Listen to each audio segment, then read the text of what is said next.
Put your hands together for Anna Valentina. My work phone rang, and when I answered it, hello, this fragile, diminutive, breathy voice on the other end said, hello, mistress. My name is Jeff. I'm a cross-dresser. I'm very new to this, and I'd like to learn how to be more feminine. And I'd like to be called Wendy. I said, all right, Wendy, it's very nice to make your acquaintance. What can I do for you? And so over the next half hour or so of consultation and conversation, she explained to me what she was looking for and where she was. And a couple of things immediately stood out to me about Wendy. Now, let me explain something first.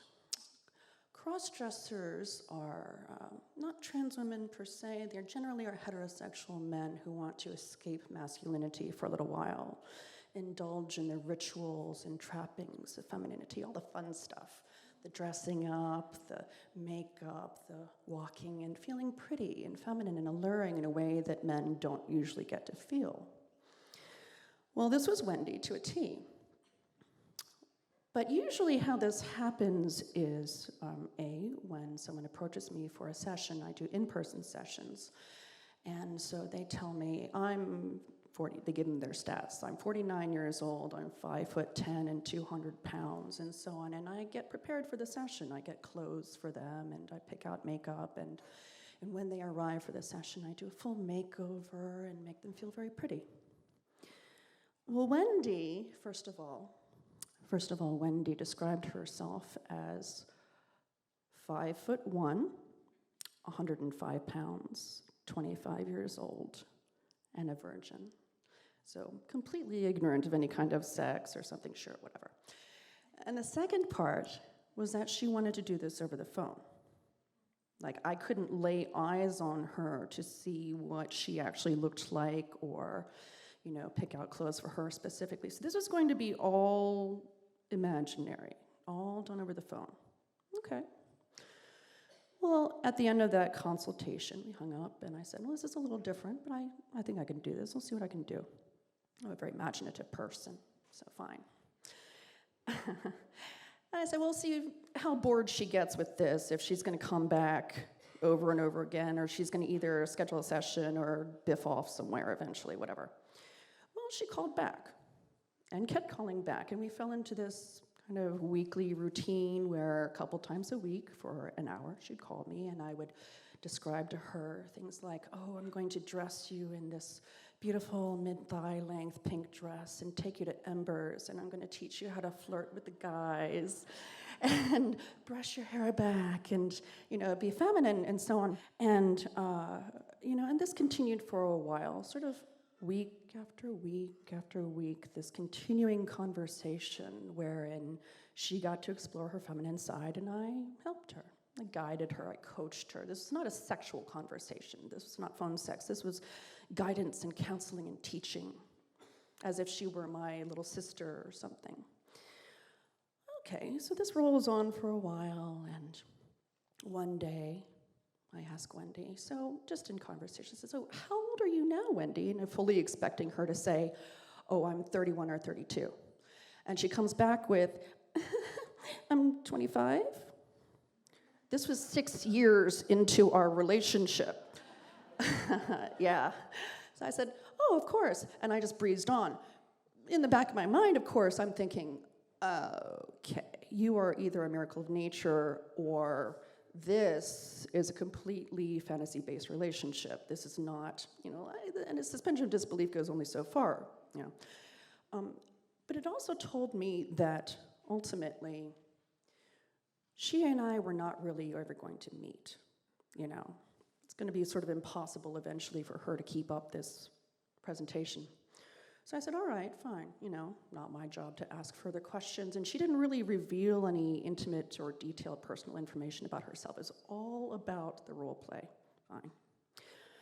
Well, some more time passes. Week after week after week of talking with her, these consistent conversations, this consistent relationship.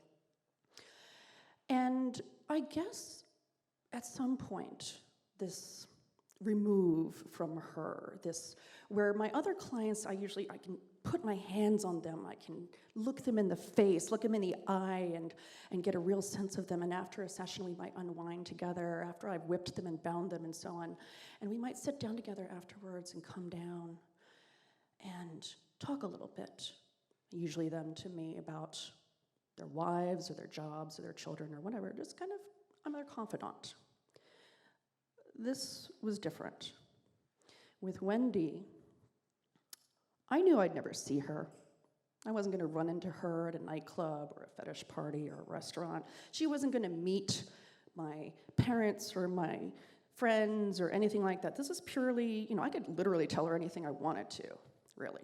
Thankfully for me and for her, I don't really have to make up stuff because my life is pretty colorful already. So I did that.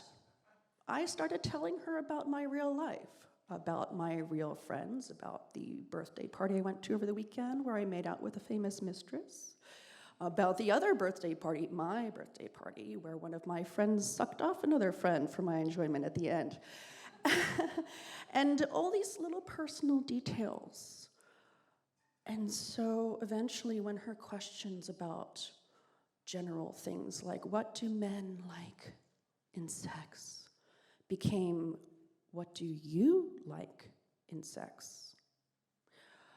When she asked me, what is your favorite sexual position? If any other client had asked me that, my response would have been, you on the floor with a gag in your mouth, I suggest you shut the fuck up. Yeah. Not having that. With her, it was like a big sister, little sister thing. I felt this opportunity to educate her about a real life. Me as a woman experiencing my life and just sharing it with her. And it felt safe and comfortable, and our intimacy grew over the years. And then, last year, I was doing a special project for Wendy.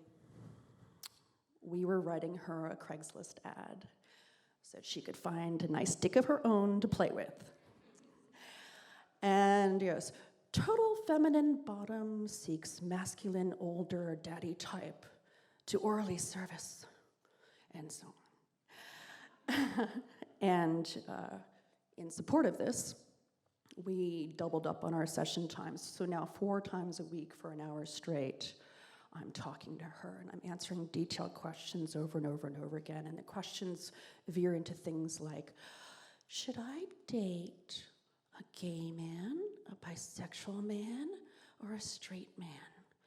And so on and so on and so forth. And every time I answered one of these questions, she would immediately follow up with, can you put that down for me so I know? And it didn't matter how many times I answered the same questions. She loved the detail and the repetition. It was her thing. This was her fetish. Okay, great, fine. Well, I'm still a human being, and after 2 months of 4 times a week hearing the same question over and over and over again and writing these notes down dutifully, I kind of started to feel a little bit more secretarial than this wise, dominant teacher, Very overpaid secretary, but still. And it just started to kind of wear on me, and I was thinking, I have poured so much sincerity and emotional energy into this person, and I don't know anything about them. And it was kind of a little weird for me, and here I was being very sincere about this, and yeah, it's my job, but I am actually being very sincere about this and really envisioning Wendy and trying to serve her needs. And then one morning, I woke up very early, which, if you know me, is already a bad sign.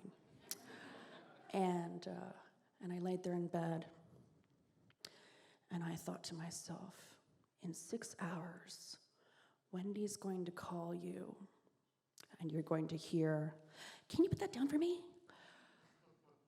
And I wanted to gouge my own eyeballs out. My gut literally clenched at the idea of facing this again, of willing myself to patience and understanding in the absence of any sort of emotional kind of return, really. Sure, she was perfectly nice and submissive and respectful, but here I am exposing myself to her, and what was I getting? You know, anyway, I laid there and I just knew I couldn't do it. I couldn't do it. Could not do it that day. I didn't know if I could do it ever again, honestly. This had been 13 years. 13 years of this relationship, of twice weekly conversations where I'm pouring myself out, telling her all these intimate details that nobody else knows, and one morning I just hit that limit. So I wrote her an email.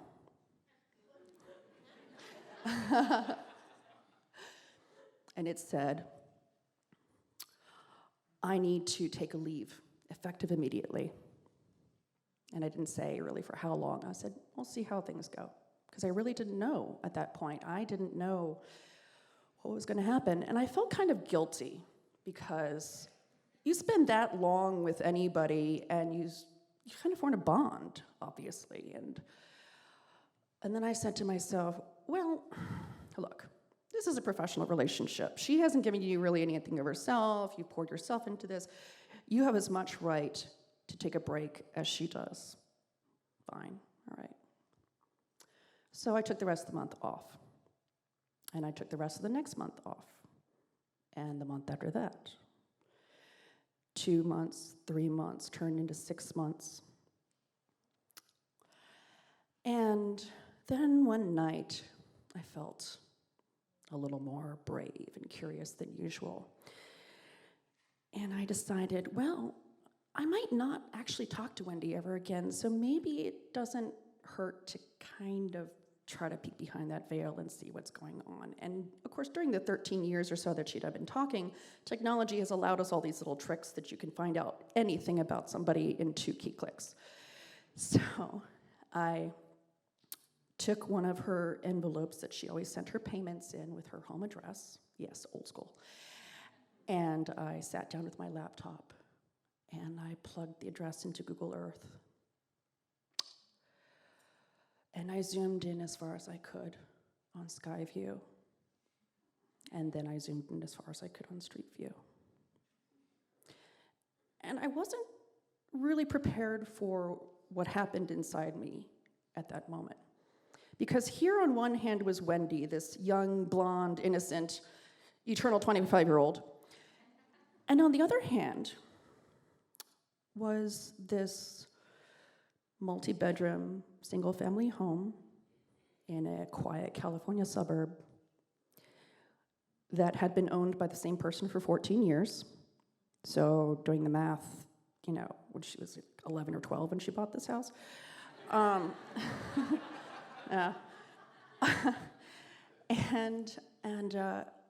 know, I knew that believing in Wendy was illogical.